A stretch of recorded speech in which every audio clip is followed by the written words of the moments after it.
No Mhm. question. Okay.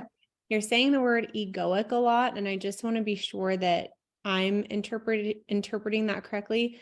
Are you talking about like ego, like our self-image? Is that what it is? Or am I wrong? Like, what is egoic? So thank you for that. I want to make sure that I first define what ego is not. Yes. In this context, ego has nothing to do with being arrogant. Okay. So you frequently hear people say, oh, she has a big ego. And what they mean by that is maybe she's very arrogant. And that is not actually the spiritual definition of ego. Ego is the individuation. In other words, if yoga is true union, and we are all, as a collective, aspects of the creator in form through different expressions, the different expressions through which the creator lives and breathes. Each individual expression, individuated aspects of the creator could be called the egoic constructs. And the constructs are in the mind, specifically in the left hemisphere of the mind. So I think that as we get going and through the contrast of the hemispheres of the brain, then we'll be able to get a much bigger picture. So it's like our sense of self. Is that what Our the sense of egoic self. construct Absolutely. is our sense of self? And then did you say that the left side of the brain really thinks a lot about the past, might project things from the past into the future? I'm thinking like people that may have been unsuccessful in losing weight, or they regained it. And oh, if I do something again, it's just going to be a failure. Did you say that the left side of the brain it's not really present? Is that what you said? Absolutely. That is exactly what I said. Okay. Yeah. Okay. I think I'm all caught up now. Okay. Thank you. Yeah. And I will continually reiterate what I've said to move us forward, because it'll become a big conversation. But if you understand it well, you can explain it pretty simply. And so we're going to really keep it simple. Okay. So in the left hemisphere of the brain, which is our connection to humanity, which is an egoic construct of identification of self as separate. I am me and you are you, and we are not the same. So we've already talked about a couple of things that it speaks and thinks and receives and translates in a spoken language, that time is very linear. There's a past and there is a present that we typically ignore. There's a future, and we're constantly basically reactivating the past and projecting it into the future. That'll be a very important talking point. And it's also what I'm going to call at the causal plane, who we think we are. Okay. Okay. It's also scrutinous, analytical, problem solving. And by the way, I'm not saying these are bad things at all, because we rely on that for our survival and for our navigation in this plane of form and density. And so I'm not saying this is a bad thing. It's a required thing, but it is where separateness resides. So there's a lot of judgment there.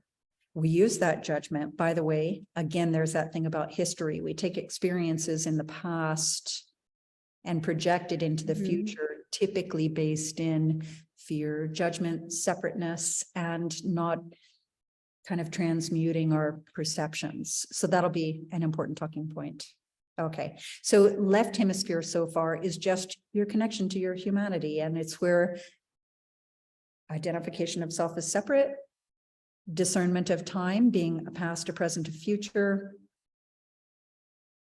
and all of these aspects of humanity reside. Okay. So now let's start to get a bigger picture, and maybe even by contrast. So the right hemisphere of the brain is your connection to divinity. You are an aspect of the creator in form.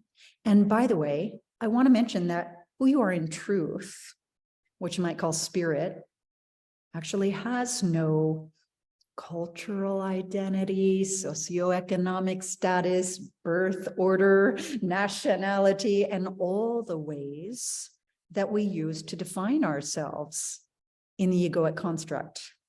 All the ways that we identify and all of the collective agreements that we jump in on in that connection to humanity and egoic construct, those don't exist in spirit. You simply are love. And there is no fear there, by the way. There is no fear there. That might be something else to bring in. So if I'm simplifying A Course in Miracles, I'll tell you that there are two choices, love and fear. And by the way, fear is just a cry for love. And so now there are two choices, love and a cry for love, for which the only appropriate response is love. But if fear did exist in the hemispheres, it would be situated in the left, where there is judgment and separateness and the Maya, the illusion. Okay, so in the right hemisphere, information comes, not in the way of letters that make words that make sentences and so on.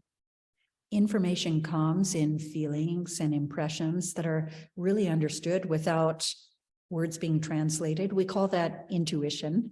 Mm-hmm. So information comes in pictures, in colors, in feelings.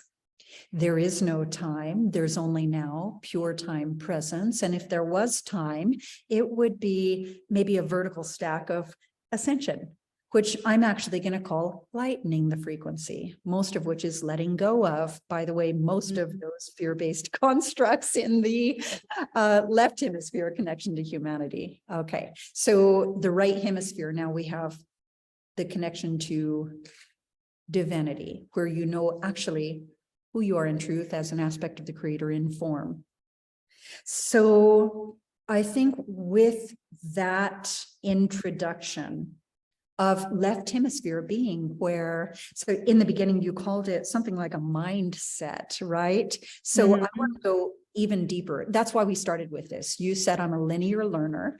That's an egoic construct that exists in the function of time, past, present, future, language lifting off of pages. We require kind of learning the letters of the alphabet and so on. So I want to speak even to the higher levels of everyone's being in the unseen realm, in the inner realm. And this actually is where your creation resides. We are deliberate creators of our life. And that's something that I kind of want to crack open in the form of who you think you are. And by the way, how that presents in form, which might have something to do with weight and diet, weight gain, weight loss, maybe even patterns and behaviors.